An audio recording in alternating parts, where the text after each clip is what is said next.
Hello, everyone. Welcome to episode 5 of Love on Movies. Today, we're going to love on The Santa Claus from 1994. Today's date is December 11th, 2024. And this movie is about an everyday man who becomes Santa. It's directed by John Pasquin. This is the only one of the trilogy that he directed. The writers are Leo Benvenuti. I probably said that different before, but that's what we're going to go with. And Steve Rudnick. Producers, Brian Riley, Jeffrey Silver, and Robert Newmeyer. Stars Tim Allen, Judge Reinhold, Wendy Crewson, David Krumholtz, Peter Boyle, and Eric Lloyd. The release was first released in Hollywood, and it was November 5th, 1994, and then had a U.S. release on November 11th, 1994. Budget for this project was $22 million, and the box office was $190.3 million. So it was a box office success. And the plot, per the IMDB, when a man inadvertently makes Santa fall off his roof on Christmas Eve, he finds himself magically recruited to take his place. Storyline per IMDb, Scott Calvin is disgusted to learn that his ex-wife, Laura, and her husband, Neil, have tried and failed to break it easy to their 6-year-old son, Charlie, that Santa Claus isn't real. On Christmas Eve, Scott reads the nightmare. I've rehearsed this before I came live to not do that, and I did it anyway. Scott reads the night before Christmas as opposed to the nightmare before Christmas. Scott reads the night before Christmas and then receives an unexpected visitor on his roof. When Santa is startled by Scott's calling out and falls off, he disappears, leaving only an 8 reindeer sleigh in a suit with instructions to put it on if he's involved in an accident. Scott does so and is transported around town, dropping gifts through chimneys until he's taken to the North Pole and informed by a group who claim they're elves that he is now Santa. Charlie is proud of Scott's new job, though he's convinced it was a dream. Then his hair turns white, his beard refuses to stay shaved, he gains weight inexplicably, and he has a sudden love of junk food. Now he's accepted it. There's just one problem: how to keep it a secret from his disbelieving family. So let's go over to the Wikipedia page. Here's the plot / synopsis. 37-year-old Scott Calvin is a marketing director for a toy company in Lakeside, Illinois, who prepares to spend Christmas Eve with his 8-year-old son, Charlie. See, there's already a discrepancy. According to IMDb, Charlie's 6. Over here in Wikipedia, he's 8. Either way, he's a kid. Scott wants Charlie to maintain his belief in Santa Claus, despite not believing himself. Scott's ex-wife, Laura, and her psychiatrist husband, Dr. Neil Miller, stop believing in Santa at a young age and feel it is time for Charlie to do the same. Following an evening at Denny's, after Scott accidentally burned the dinner at home, Scott and Charlie are awakened that night by a noise on the roof. While investigating, Scott startles Santa Claus, who falls off the roof and dies. Rest in peace, Santa. Santa's body vanishes, leaving behind a red suit and a business card stating that if anything were to happen to him, someone should put on the suit and the reindeer will know what to do. Scott and Charlie find Santa's sleigh and reindeer on the roof. At Charlie's request, Scott reluctantly dons the suit and spends the rest of the night delivering gifts before the reindeer take him to the North Pole. It turns out that by putting on the suit, Scott is subject to a legal technicality known as the Santa Claus. So there's the Santa Claus, which is Santa Claus, Claus. And then there's the Santa Claus, which is in terms of a contract, which is where this movie gets its name, Clause. Said that almost like Mickey Mouse. I've been singing with my daughter. She loves singing the Mickey Mouse song, Clause. I'm not going to do it anymore. Scott is subject to a legal technicality known as the Santa Claus and has accepted all of the late Santa's duties and responsibilities. The head elf Bernard gives gives Scott 11 months to get his affairs in order before reporting back to the North Pole on Thanksgiving. Overwhelmed, Scott changes into pajamas provided to him and falls asleep. The next morning, Scott awakes in his own bed and believes the previous events were a dream, but realizes he's still wearing the pajamas given to him. Charlie is proud that his father is the new Santa Claus and then arouses concern in Laura, Neil, and the school staff. Scott, not wanting to destroy Charlie's newfound enthusiasm, asks him to keep their North Pole trip a secret. Over the next year, Scott undergoes a drastic change. He gains a large amount of weight and develops an increased fondness for sweets. I about said increased foodness, but no, it's increased fondness for sweets, particularly milk and cookies. He also develops a white beard that instantly regrows after shaving, and his hair turns white in spite of attempts to dye it. During a meeting with his company, Scott is angered at a proposal to advertise a toy military tank by showing Santa riding it. Scott also begins to recount naughty and nice children by name when he sees them. After Laura and Neil witness children wanting to sit in Scott's lap at Charlie's soccer game, they convince a judge that he is a danger to Charlie's welfare and have his visitation rights suspended. On Thanksgiving, a devastated Scott goes to Laura and Neil's house to see Charlie one last time. Charlie's desperate to help Scott realize how important he is to the children of the world, shows him a magical snow globe, a gift from Bernard, convincing Scott that he really is Santa. When Laura and Neil allow Scott a minute to talk to Charlie alone, Bernard appears and takes them both to the North Pole. Thinking Scott has kidnapped Charlie, Laura and Neil call the police. Scott sets out to deliver gifts with Charlie in tow. Upon arriving at Laura and Neil's home, Scott is arrested while Charlie waits for him in the sleigh. The elves eventually break him out of jail. Scott returns Charlie to his house and insists he spend Christmas Eve with Laura and Neil. His heartfelt speech to Charlie about the importance of everyone in the family convinces Laura and Neil that he is Santa. Laura burns the suspension papers and tells him he can visit anytime.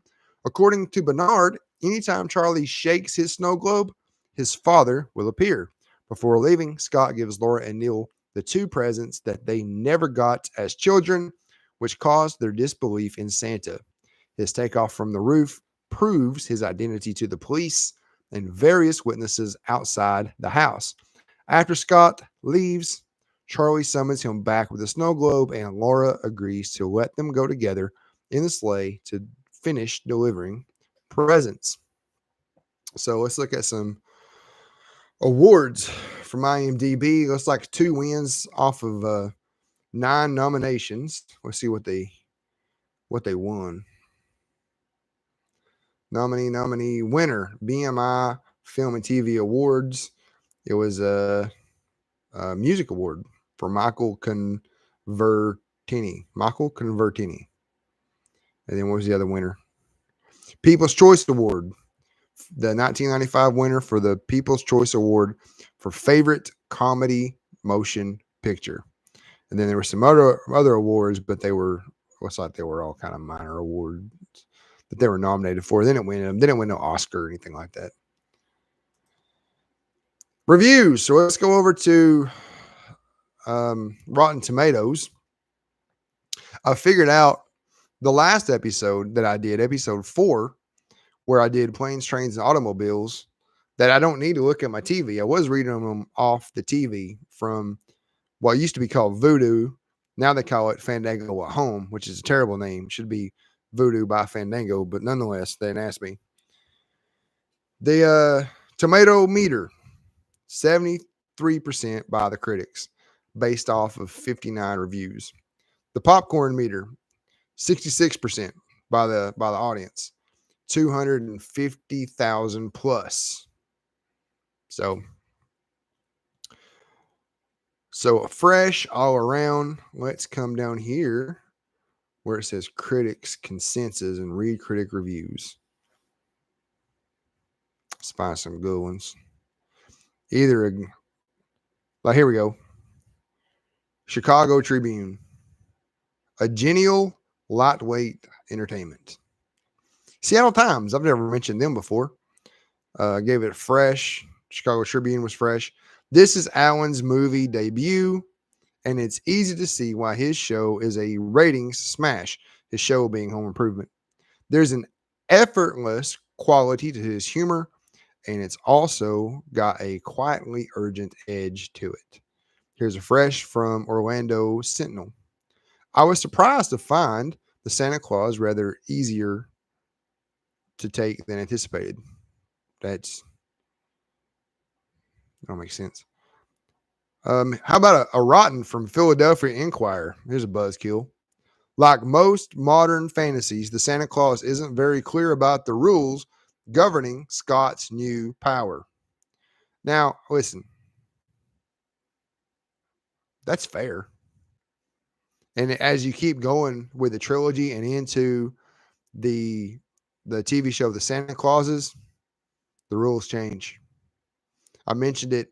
So if you are new to the show, maybe you're coming and watching the Santa Claus 1, and then I will do the Santa Claus 2 next week. I've already done the Santa Claus 3, and there are some plot holes from these rules. So, listen, Philadelphia Inquirer, it ain't that big a deal. Here's a rotten from the New Yorker, another buzzkill. Tim Allen's talent for dry, regular guyness fails to kindle Disney's sappy big screen Yule log. Won't you go to Canada or something? Time Magazine. Here's rotten. He just looks like an idiot. You can get the same emotional and imaginative kick staying home and rereading your Christmas cards. Man. Kevin Thomas from the Los Angeles Times. I don't remember their names, but it just kind of flowed with me. All of the film's technical and creative contributions are top-notch, but as it should be, it's the people who win us over. So he gave it a fresh. Here's a Chicago Tribune. Did I not do a Chicago Tribune already? They getting two of them in here? Yes, I did. That was one person at Chicago Tribune. Here's a different person from the Chicago Tribune. Same publication, both top critics. This one gives it a rotten. A feeble attempt to revive the tradition of heartwarming family seasonal comedies that gave us Miracle on 34th Street, It's a Wonderful Life, The Bells of St. Mary's, and many others. I mean, as you wish, dude. As you wish. I don't ever read the audience members. I just read the critics. So let's talk about Tim Allen. Give him a little bit of love. Got about a whole page on Tim Allen. I like Tim Allen. I'm a fan. I'll mention it in my notes. But he's got a new show coming out. I'm looking forward to it. Him and Kat Dennings. It's called Shifting Gears. And it's at the end of here. Timothy Allen Dick was born on June 13th, 1953 in Denver, Colorado to Martha Catherine Fox and Gerald M. Dick. His father, a real estate salesman, was killed in a collision with a drunk driver while driving his family home from a University of Colorado football game when Tim was 11 years old. His mother, a community service worker, remarried her high school sweetheart, an Episcopalian deacon, 2 years after Tim's father's death. He was raised with his many siblings and step-siblings. When Tim was young, his family moved to Birmingham, Michigan. In high school, his favorite subject was shop, and after high school, he attended Western Michigan University and graduated with a degree in television production in 1975. In 1978, he was arrested on drug charges and spent 2 years in jail. Upon his release, he had a new outlook on life, and on a dare, From a friend, he started his comedy career at the Comedy Castle in Detroit. Later, he went on to do several cable specials, including Comedy's Dirtiest Dozen in 1988 and Tim Allen, Men Are Pigs in 1990. In 1991, he became the star of his own hit television series on ABC called Home Improvement, which won 7 primetime Emmys, plus numerous other award wins and nominations. While continuing to film his television series throughout most of the 1990s, he starred in a string of blockbuster movies, including The Santa Claus in 94, Toy Story in 95, and Toy Story 2 in 99, and Galaxy Quest also in 1999. And then beyond the 90s, he starred in Wild Hogs, Christmas with the Cranks, plus many other films. In May of 1999, he ended his Home Improvement show after 8 seasons and 203 episodes. His second successful TV show, Last Man Standing, ran from 2011 to 2021 and had 194 episodes. Now, I've watched all of Last Man Standing because I streamed it. I've not streamed Home Improvement, but I did watch it as it was airing, but I only caught bits and pieces. I have not binged it and seen the whole. I have not seen all of Home Improvement, but I have seen all of Last Man Standing. Both really good shows, though. Last Man Standing was nominated for 4 primetime Emmys. Nominated, didn't win. He has 2 current TV series on air or about to be. The first is a Disney Plus series that is a continuation of this movie, The Santa Claus, and it is called The Santa Clauses. I've spoken a little bit on it, but here's the plot according to IMDb for The Santa Clauses TV show. Scott Calvin is about to turn 65. Realizing that he can't be Santa forever, he sets out to find a suitable replacement Santa while preparing his family for a new life adventure south of the North Pole. His family consists of Carol Calvin, aka Mrs. Claus, plus their biological children, Cal, aka Buddy Claus, who we meet as a newborn in the Santa Claus 3, The Escape Clause. It's also episode 3 of Love on Movies, if you want to go check that out. Then, in between the events of the third film and the Disney Plus series, a daughter named Sandra was born. Fun fact, my mama's named Sandra in real life. So Scott's son, Charlie, who we meet in this film from 1994, is only in one of the 12 episodes that have currently aired.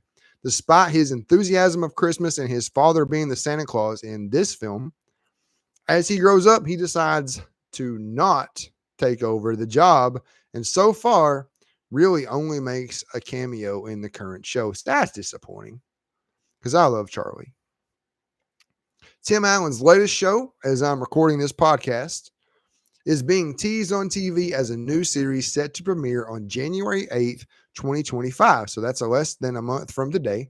Co-starring Kat Dennings, who plays his daughter, who is also a household name. I know her best from the hit TV show Two Broke Girls, a show that I've never seen, but I am aware of.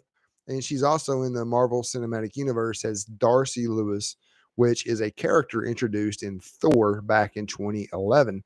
The show will be called Shifting Gears, and the trailers that I've seen look pretty good. So speaking of Charlie, let's love on Eric Lloyd for a moment. David Eric Lloyd Morelli, born May 19th, 1986, so I'm older than him because I was born in 82, is an American actor best known for his work as a child actor, including his role as Charlie Calvin in the Santa Claus film trilogy, which he reprised for one episode in the follow-up Disney Plus series, The Santa Clauses. A couple of other famous roles as a child actor include Dustin Checks In, and he played young Bruce Wayne in Batman and Robin. Eric Lloyd still works in show business, primarily in the sound department. He is, or at least was, the lead vocalist for a Glendale, California-based rock group called Conflict Conveyed Through Audio. So he is an audio man. Let's love on Wendy Crewson for a moment. She plays Laura, Charlie's mom. Wendy Jane Crewson, born May 9th, 1956, is a Canadian actress and producer. She began her career appearing on Canadian television before her breakthrough came in 1991 dramatic film called The Doctor. Crewson has appeared in many Hollywood films, including The Good Son, The Santa Claus, and its sequels, as well as Air Force One. That's the big one. I'm just going to stop there. She's been in some other stuff, some independents. Air Force One is the movie. That's the best movie on this whole list. Get off my plane. I'm no Harrison Ford. Crewson has won 6 Gemini Awards, 2 Canadian Screen Awards, and ACTRA Award for her performances on television. She played leading roles in a number of television films, including playing Joanne Kilbourne in 6 movies based on novels by Gail Bowen. She had recurring roles on American television series 24 and Revenge and the Canadian television series Frankie Drake Mysteries from 2012 to 2017. Crewson co-starred in the CTV medical drama Saving Hope. So let's love on Peter Boyle. Peter Lawrence Boyle. Now he has passed away. He lived from October 18th, 1935, December 12th, 2006. Side note, I believe I'm pretty sure I mentioned it in the show about the Santa Claus 3. Pretty sure that the Santa Claus 3 was his last film. But he was an American actor. To find out for sure, go watch episode 3. I'm pretty sure that's right. He is known for his character actor roles in film and television and received several awards, including a Primetime Emmy Award and a Screen Actors Guild Award. He is best known for his role as the patriarch Frank Barone on the CBS sitcom Everybody Loves Raymond from 1996 to 2005. For his role, he received 7 nominations for the Primetime Emmy Award for Outstanding Supporting Actor in a Comedy Series. For his role as Clyde Bruckman in the Fox science fiction drama The X-Files in 1996, he won the Primetime Emmy Award for Outstanding Guest Actor in a Drama Series. The big thing I wanted to mention in this episode is Tim Allen, Eric Lloyd, Wendy Crewson, Judge Reinhold, I'll love on him in a moment, and Peter Boyle are the only 5 actors to appear in all 3 of the Santa Claus trilogy. However, only Peter Boyle played 2 completely different characters. In this film, he played Mr. Whittle, and in the sequels, he played Father Time. Now, before I get fact-checked by the internet people, Tim Allen has played multiple characters, but they've all been some version of Santa Claus. So, like in the second one, he's a toy version of Santa Claus. But he's still Santa Claus. Peter Boyle played 2 completely different characters, so that's what I mean by that. Judge Reinhold, let's love on him.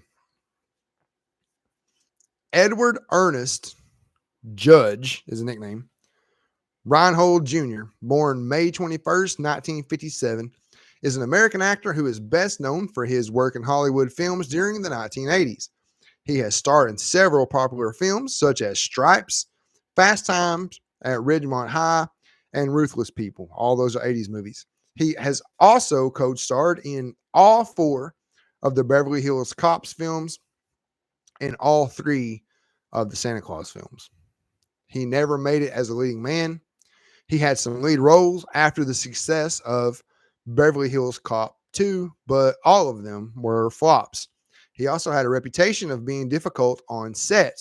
He settled back into being a supporting actor, and he grew out of his negative on-set behavior. And then in 1994, Reinhold appeared in Beverly Hills Cop 3 and the Santa Claus. So as one franchise was ending, which was Beverly Hills Cop, with the third one, until they came up with a 4th one in 2024. He's also in the one in 2024. But then another one began. Beverly Hills Cop 3 came out. The Santa Claus came out, both in 94. Later, Reinhold was nominated for an Emmy for a role on Seinfeld, in which he played the close talker, which was hilarious, who develops an obsession with Jerry's parents. Fun fact, I never knew why he was called Judge, but Reinhold was nicknamed Judge because when he was a baby, he looked stern and judge-like. Slow on David Krumholtz real quick. I didn't put much in here on him, but he was born May 15th, 1978, and he's an American actor. Krumholtz is best known for portraying Bernard in the Santa Claus franchise from 1994 to present. He also played Michael Ekman in 10 Things I Hate About You and back in 99.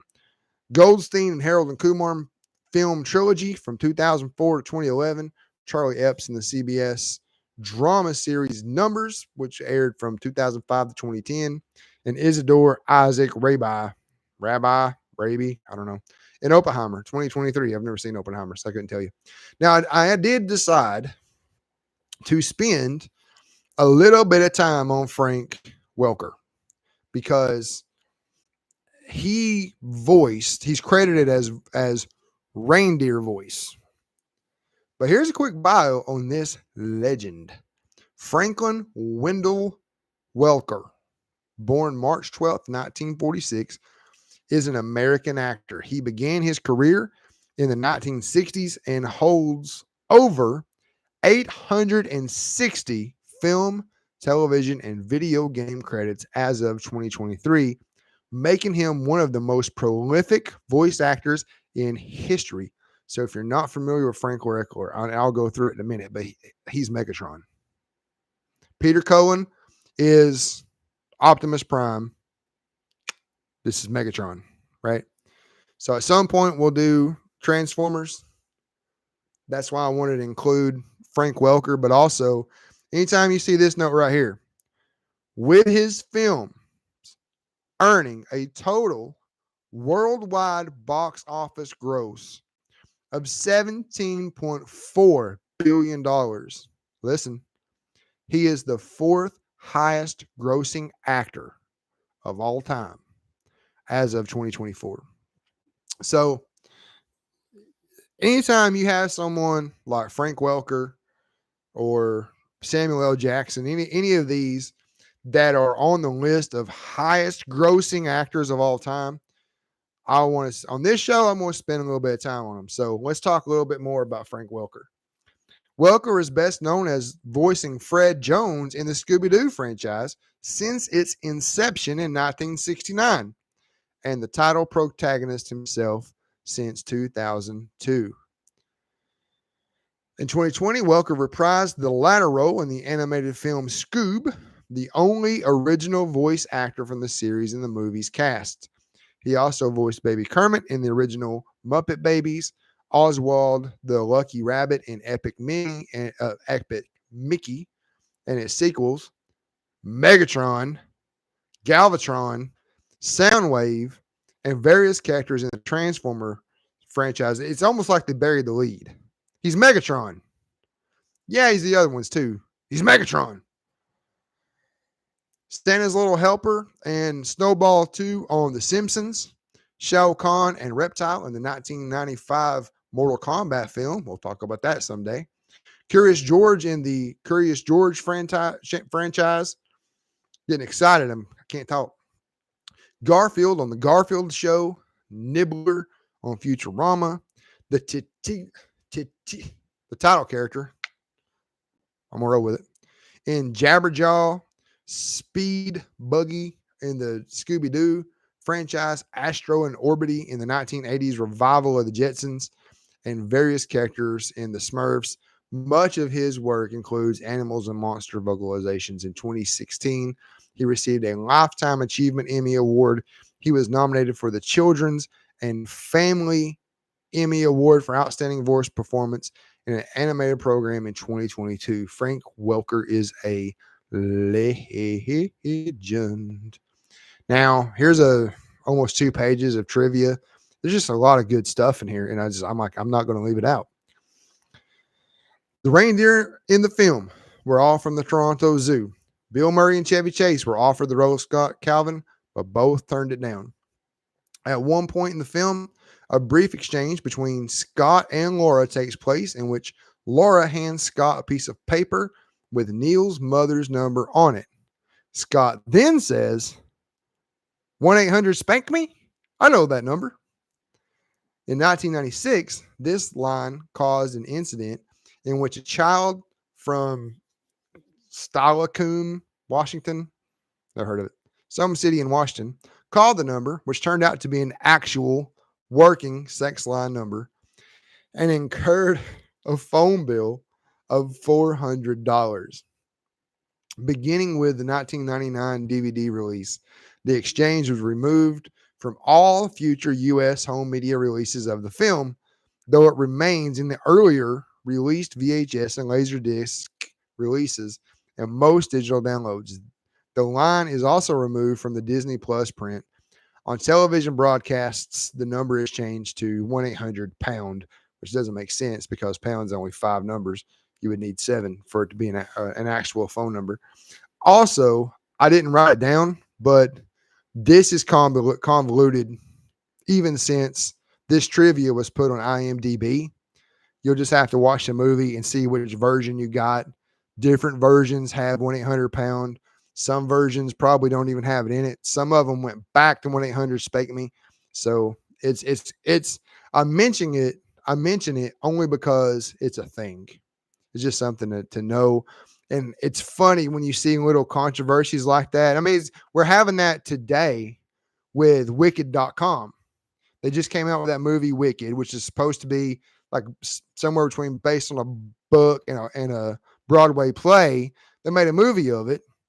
Well, on the toys, they put Wicked.com. Wicked.com is a porn site. So all these children are going on there. So it's still a thing. But this movie, it's a different version of that. And I think it sucks for the children because, you shouldn't be calling sex numbers. But I mean, if you just step back and you're not in that, kind of funny. First lead role for Tim Allen, mentioned that. I love this part. This is probably my favorite piece of trivia right here. The dance that Tim Allen, Eric Lloyd, David Krumholtz, Paige Tamada, and the other elves do to ZZ Top's Gimme All Your Lovin' during the montage before Scott's second Christmas Eve as Santa was improvised and done in one take. The director kept it because it was so good. That's my favorite piece of trivia in here. There are several portraits of, presumably, past Santas on the wall of Santa's bedroom. This shows that this is not the first time that the reins have changed hands, confirming that the film's main plot point. Note, I mentioned this in my podcast, episode 3, where I loved on the Santa Claus 3. Scott Calvin is the first human Santa Claus, but there were other Santas before him. So we learn in the Hall of Snow Globes in the third film, there's 60 snow globes. That indicates that there's been 59 previous Santas plus Scott's one snow globe to make 60. It's my cat, just scared the tar out of me. I think. Yeah, my dog's over there. And my cat's in there where my piano's at. And so I just heard the cat get fired up, and I just want to make sure the dog wasn't eating the cat. But I read somewhere that Scott, this came from the Santa Clauses. Scott Calvin is the first human Santa. All the previous ones were supernatural. So I don't fully understand that yet, but that's where we are with that particular piece of trivia. The role of Scott Calvin was written with Bill Murray in mind. After reading the script and being offered the lead role, Murray declined, saying he didn't think it suited his humor. When Scott is in denial, he wears black Converse shoes, but then wears red Converse shoes later in the movie when he fully embraces becoming Santa. During his tour of the workshop, Scott Calvin tries out a tool belt, then shakes his head as if to indicate that tools aren't for him. This is a reference to Tim Allen's then hit TV show Home Improvement, which began in 1991, where his character's life, Tim the Toolman Taylor, revolved around tools. Tim Allen underwent 4 to 5 hours of makeup and prosthetic applications to transform into Santa, not including the 2 hours it took to take it all off, and had to wear multiple fat suits during filming, which took place in the middle of summer in Toronto. There was a time limit on how long he could be in the suit while filming, maxing out at 6 hours because of poor ventilation. Now, this movie is a Disney movie, so there's some hidden Mickeys in it. There's a hidden Mickey when Scott and Charlie are leaving the North Pole in the sleigh and pass by the moon. The moon has a distinct Mickey Mouse logo on it. There's another hidden Mickey. There's a hidden Mickey on the front of the puppet theater in Santa's room. Eric Lloyd, who played Charlie, wore fake teeth for the movie. He accidentally knocked out his front teeth before filming began. According to the making of special, Tim Allen was miserable while shooting this film. It was shot in the summer. When he was in full costume with the fat suit, the facial prosthetics, the beard, and the Santa suit, Allen would get so hot he had to take frequent breaks to cool off. When he got too warm, he would occasionally forget about the children who were playing elves and start using profanity. On top of that, the Santa suit rubbed his neck and caused him to develop a painful rash. When Scott Calvin was ending his first run as Santa, his ho, ho, ho is done just like Tim Taylor's signature grunt. The movie reveals that Santa Claus's favorite snack is cookies and favorite drink is hot chocolate, not milk. The DVD released bonus material contains 3 recipes on how to make Santa's favorite pizza, cookies, and hot chocolate in short videos demonstrating the cooking procedures. When Scott and Charlie arrive at the North Pole for the first time, an elf enters the code 1239 into a keypad, which allows the which allows the sleigh to be lowered. Rudolph the Red-Nosed Reindeer was created in December of 1939, hence 1239 to coincide with December of 39.